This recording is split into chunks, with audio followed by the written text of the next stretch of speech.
cherry ពណ៌លឿងម្ដើម$62ចំណាយឲ្យ sweet cherry ពណ៌កម្ៅនោះក៏$62ដែរដើមភា$59នេះគេបដោះកូនពេញប៉ោះនោះម្ដើម$3.49ដើមតូចទេបងប្អូនហើយចំណែកផ្កានេះវិញ$15.99ក្នុងមួយថោល្មមនេះគឺជិត$16បងប្អូន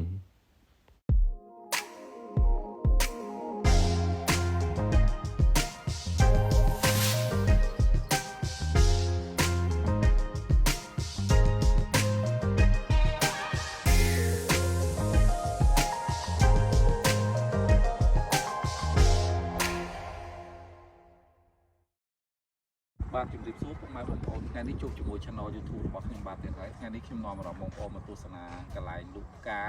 លក់បន្លែនិងដើមផ្លែឈើ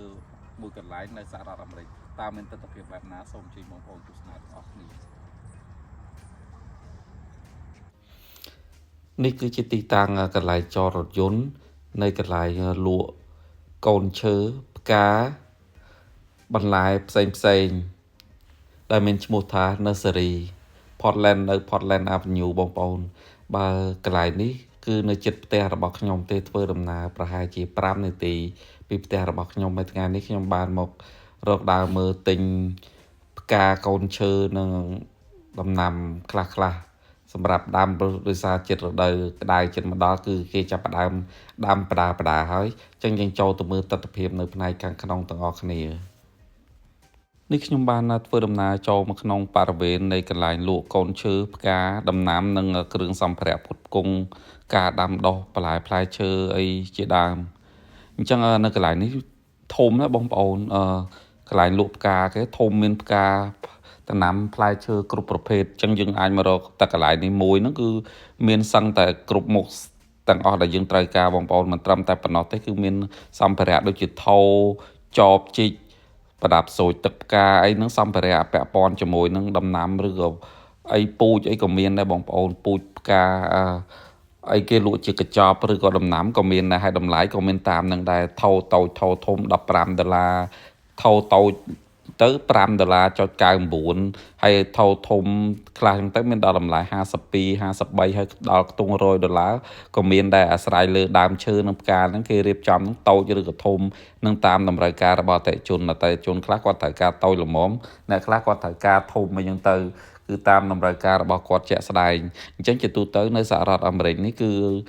ជិតដល់រដូវក្តៅចឹងទៅបងប្អូនគឺគេទិញ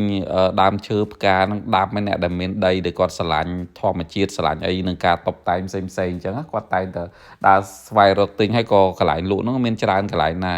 ហើយតែថ្ងៃនេះខ្ញុំបានមកថតតែមួយកន្លែងទេដោយសារនៅជិតផ្ទះខ្ញុំដែរប្រហែលជា5នាទីទេនៅជិតផ្ទះខ្ញុំប៉ុន្តែពេលខ្លះក៏យើងអាចទៅមើលកន្លែងឆ្ងាយដែរដូចជានៅ Home Depot នៅ Walmart នៅឡូអីជាដើមបងប្អូនតែកន្លែងដែលខ្ញុំមកថតនេះគឺ Portland Nursery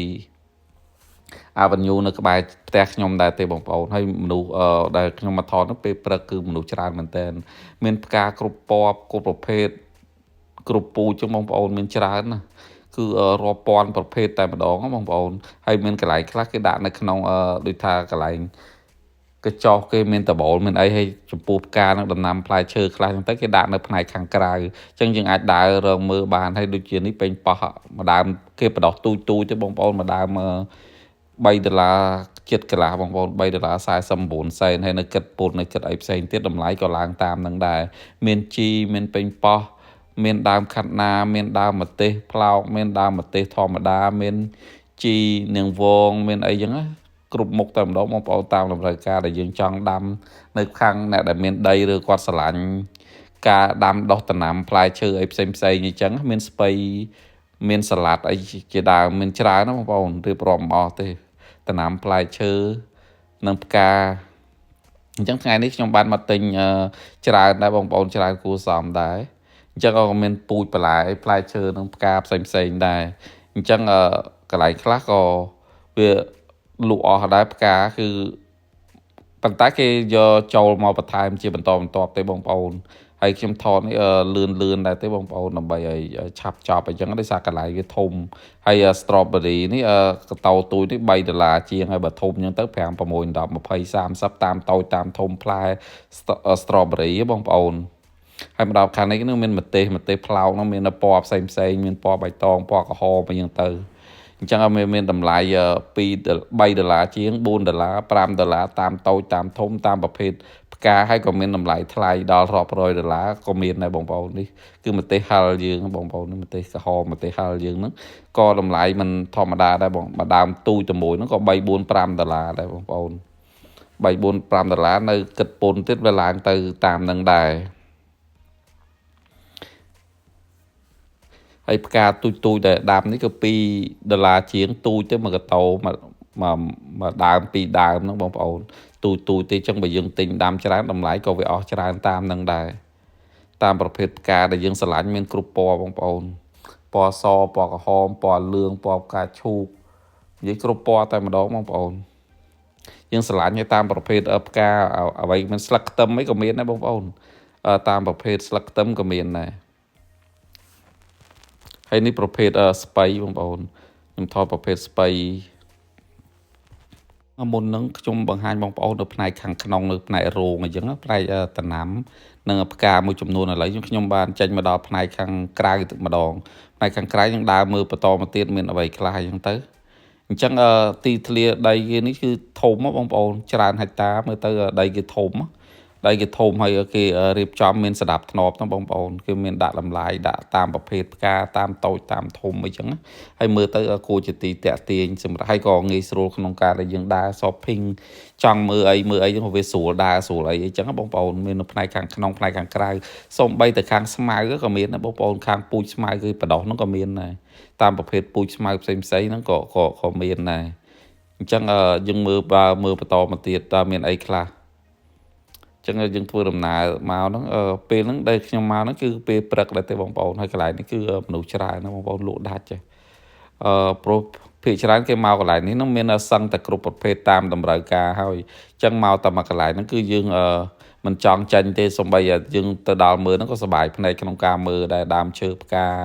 អីតូចផ្សេងអញ្ចឹងទៅនេះពូតូចនេះក៏ដើមតូចមែនតែថ្លៃបងប្អូនជាពិសេសម៉ូតតែគេកាត់ហើយកាច់កង់អញ្ចឹងបងប្អូនថ្លៃណាមិនធម្មតាទេ100ជាង200តាមប្រភេទតូចដែលដាក់តាំងលើតុអញ្ចឹងដាក់តាំងលើតុ office ឬកន្លែងតុយើងនៅក្នុងផ្ទះឲ្យផ្សេងអញ្ចឹង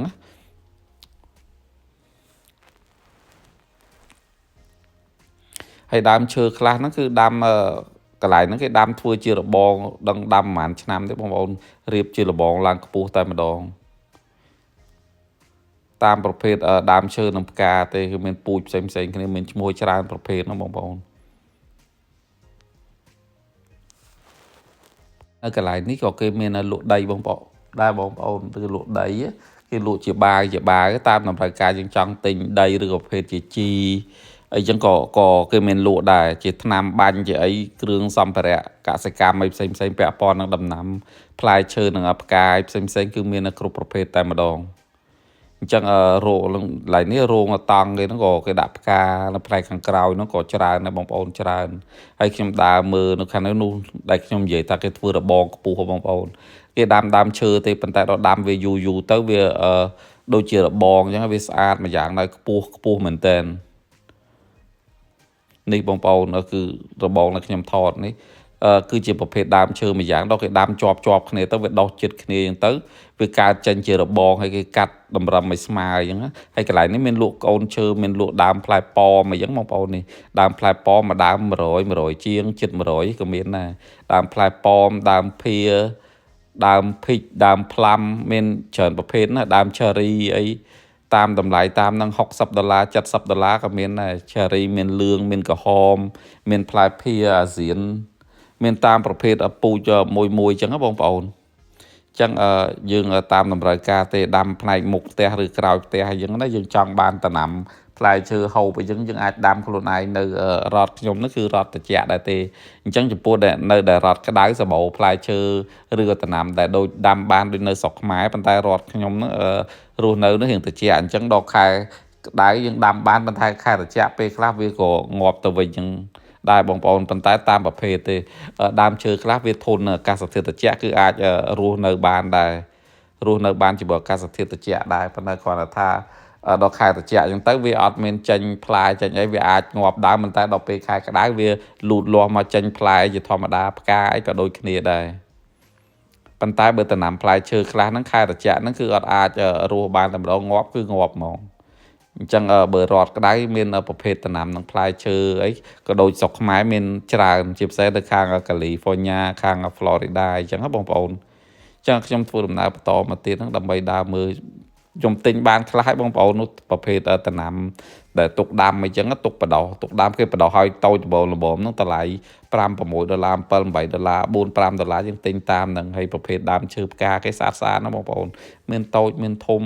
ចម្រុះការតុបតែងនៅសហរដ្ឋអាមេរិកនេះភាគច្រើននៅនឹងរដ្ឋដែលខ្ញុំនៅហ្នឹងមិនឬរដ្ឋផ្សេងភាគច្រើនហ្នឹងគឺមានការតុបតែងផ្ទះដូចថាវាលស្មៅឬក៏ដើមឈើតាមពូជផ្កាតាមការគេស្រឡាញ់ណាបងប្អូនគឺសឹងតែ100%បងប្អូនផ្ទះណាក៏មានដូចថាស្មៅខៀវខ្ចីឬក៏ដើមឈើផ្កានេះផ្កានោះផ្លែឈើនេះផ្លែឈើនោះជួនកាលអត់មានផ្លែឈើក៏មានដើមផ្កាដែរតាមប្រភេទដំណាំដើមឈើផ្កាតូចឬក៏ធំគឺភាគច្រើនតែម្ដងហើយចំពោះដើមឈើនេះមានអាយុ40ឆ្នាំជាងបងប្អូនដល់ដាំយូរទៅគេវាចេញជារៀងអញ្ចឹងមានអាយុ40ឆ្នាំជាងហើយមិនធម្មតាទេក្រៅពីលក់ដំណាំផ្លែឈើនិងផ្កាផ្សេងៗក៏មានលក់សម្ភារៈដែលតុបតែងដល់ពាក់ព័ន្ធជាមួយគ្រឿងសួនច្បារយើងដែរបងប្អូនដូចក្នុងរូបភាពដែលខ្ញុំបានបង្ហាញនេះចឹងឬសម្ភារៈសម្អាតសួនឬក៏ការដាក់តាំងសួននៅក្នុងឃ្លាំងគេហ្នឹងគេមានលក់គ្រប់ប្រភេទតែម្ដងយើងចូលមកតែមួយកន្លែងហ្នឹងបានទិញសពតែម្ដងបាច់ពិបាកដើរចេញអីទេខ្ញុំនៅហ្នឹងផុតតែពីរដូវត្រជាក់ចាប់ផ្ដើមចូលដល់ខែ4ខែអីហ្នឹងគេចាប់ផ្ដើមដើរទិញកូនឈើផ្កាដាំបដាហើយខែ5ខែ6អញ្ចឹងបងប្អូនព្រោះវាស្រួលដាំឲ្យដើរទៅវាអត់ត្រជាក់អីចឹងហើយដាក់ដាំកូនឈើផ្កាអីទៅខែផ្កាខ្លះហ្នឹងដុះខែ3ពីខែ3មកដែរបងប្អូនខែ3ខែ4ខែ5ហ្នឹងវាមានតាមប្រភេទពូជផ្កាអីផ្សេងដូចផ្កាធូលីបផ្កា cherry អីចឹងបងប្អូនតាមប្រភេទដើមឈើមួយចឹងទៅចឹងគេចាប់ផ្ដើមដើរមើលដើរទិញប្រើមិនថាខ្ញុំមិនថាគេទេចឹងយើងដាំនៅមុខផ្ទះក្រោយផ្ទះតាំងលម្អផ្ទះឲ្យផ្សេងអញ្ចឹងក៏មានប្រភេទពូជផ្កាខ្លះដាំនៅក្នុងផ្ទះឧទាហរណ៍ដូចជាផ្កាអ័រគីដេជាដើមអញ្ចឹងបងប្អូនចឹងក៏វាមានដាំនៅក្នុងផ្ទះអញ្ចឹងម្នាក់គឺដើរទិញណាអញ្ចឹងសឹងតែគ្រប់ផ្ទះបងប្អូនផ្ទះណាក៏មានដើមឈើផ្កាបើមិនផ្កានេះផ្កានោះវាលស្មៅអញ្ចឹងសើតែគ្រប់ផ្ទះតែម្ដងនៅសហរដ្ឋអាមេរិកនេះ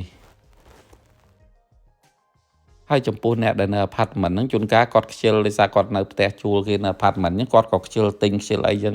នាំតែចំណាយច្រើនអញ្ចឹងបងប្អូនហើយយ៉ាងអីមិនមានដីដាំទេជួនកាលគេទិញគេស្រឡាញ់ខ្លះដែរគេទិញដាក់ក្នុងកន្ទប់ដាក់ក្នុងផ្ទះគេឬក៏ដាក់ជាផើងផ្កានៅតាមច្រកចូលមុខផ្ទះទ្វារអីខ្លះដែរអ្នកខ្លះក៏ទិញអ្នកខ្លះក៏អត់ប៉ុន្តែអ្នកខ្លះដល់គាត់មានផ្ទះមានអីចឹងទៅគាត់រៀបចំតុបតែងផ្ទះគាត់ឲ្យបានស្អាតបាតអីចឹងរៀបចំជាសួនផ្កាជាដើមឈើជាបន្លែផ្សេងចឹងទៅអ្នកដែលនៅអាផាតមិនភាគច្រើនជួលដីគេទេគាត់អ្នកខ្លះក៏ទិញគាត់ទៅតាំងលម្អតិចតួចអ្នកខ្លះក៏គាត់គិតថាខ្ជិលដោយសារយើងនៅផ្ទះជួលគេមិនមានដីមិនមានអីអីចឹង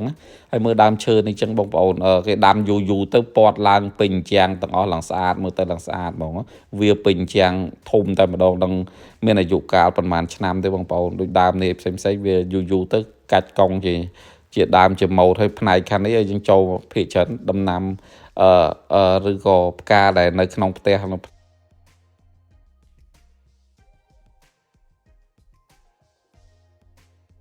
ហើយចំពោះពូជដែលគេលក់ជាកញ្ចប់ហ្នឹងក៏មានដែរពូជដំណាំនិងពូជផ្កាដែលគេលក់ជាកញ្ចប់